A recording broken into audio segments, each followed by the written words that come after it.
Halo teman-teman, welcome to update untuk Bitcoin dan Ethereum ya. Kita akan coba cek untuk weekly close ya. Sebenarnya nggak terlalu berbeda sama update kita yang kemarin, tapi ya it's okay lah. Kita akan coba berikan untuk update potensialnya juga di Bitcoin dan Ethereum untuk weekly close di minggu kedua bulan Oktober 2024 ya. Sebelumnya saya mau info sama teman-teman bahwa semua informasi yang kita sampaikan di video kali ini hanya merupakan edukasi ya, bukan ajakan membeli atau menjual. So, teman-teman harus analisa ulang lagi semua secara mandiri ya, agar tidak terjadi misinformasi nantinya. Seperti itu. Tadi langsung aja kita akan coba lihat ya di closing Bitcoin bulan Oktober ya, minggu kedua. Kita lihat akhirnya Bitcoin berhasil close positif ya, 0,08%. Ya kita bisa katakan 0% lah ya, nggak naik nggak turun, membentuk doji ya. Ini seperti yang sudah kita sampaikan di video kemarin update, bahwa potensial memang untuk closingnya membentuk doji. Dan yang saya ekspektasikan dia retestnya ke area box warna hijau ini di opening minggu ini. Ternyata di hari Minggu kemarin kita sudah mendapati retest yang sangat proper ya, tepat sekali di area yang sudah saya mark kemarin ya, antara support resistennya. Dia berfungsi sebagai support, lalu kita mendapati engulfing di sana, sekaligus dia retest area moving average-nya, sehingga dia bisa langsung terpantul ke atas. Apakah ada potensi kita drop lagi?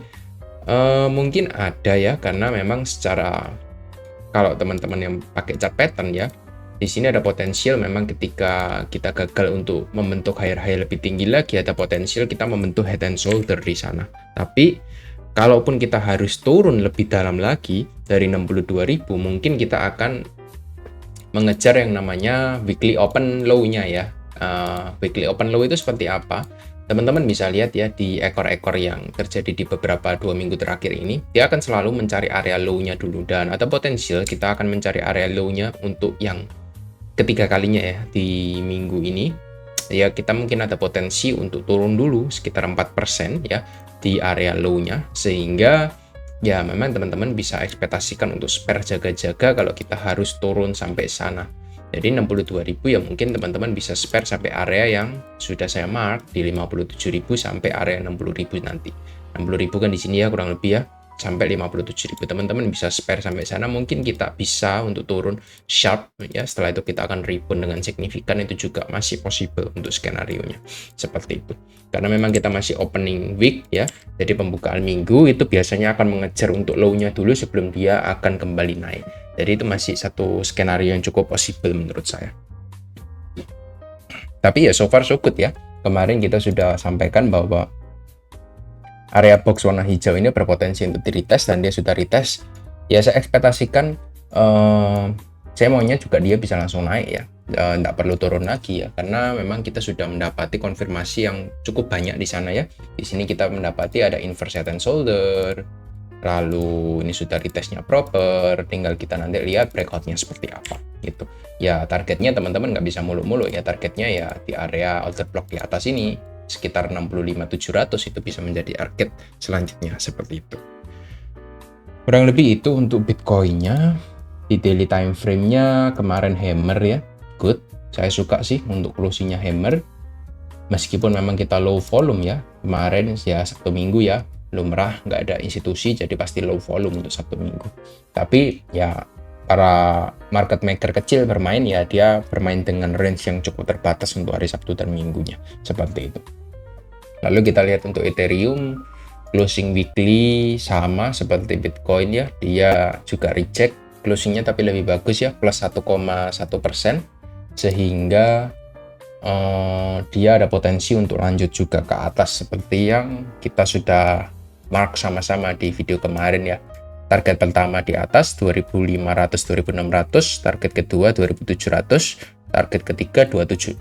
Jadi teman-teman bisa catat untuk target-target tersebut ya. Ada 3 target yang potensi untuk di visit selanjutnya oleh Ethereum. Nanti kita recheck gimana ya, kita nggak tahu, kita perlu tunggu ketika harga sampai sana dulu, seperti itu. Itu aja dari Ethereum-nya. USDT dominance juga masih sejalan ya, break, retest, harusnya dia bisa drop lagi di minggu ini sampai target kita ada di 5,35%. Bitcoin dominance-nya juga sama, potensialnya saya melihat ada potensi untuk naik lagi ke atas untuk dominance-nya. Kalau dia pun turun, mungkin target kita nggak nyampe 1% ke bawah ya, sekitar 0,8 untuk target penurunannya. Kalau dia mau turun drop, nggak bisa terlalu banyak karena memang kita punya satu support yang cukup dekat dengan area sekarang ya. Support trendline ini merupakan support yang sudah terbentuk dari bulan Agustus. Jadi memang nggak bisa terlalu banyak untuk ekspektasi penurunannya. Mungkin kita hanya bisa berharap dari USDT dominance, sehingga itu akan membuat total 3 mendapatkan money flow lagi, seperti itu. Skenario total 3 pun juga masih in play ya, masih sejalan. Antara dia break retest untuk lanjut ataukah dia drop lagi ke area trendline yang sudah kita gambarkan di video kemarin ya. Ini ada potensi turun dulu sekitar 3% ke bawahnya kalau memang dia mau turun ke bawah seperti itu. Jadi kurang wise ya kalau kita mencari altcoin entry di area-area seperti ini. Karena ketika naik pun juga tanggung, ketika turun dia bisa turun lumayan dalam. Ingat ya, 3% di total 3 itu bisa 10% di altcoin teman-teman, seperti itu. Jadi itu aja untuk update kita di weekly close, gak banyak yang berubah ya, masih sama seperti kemarin. Saya cuma ingin memberikan update saja ke teman-teman.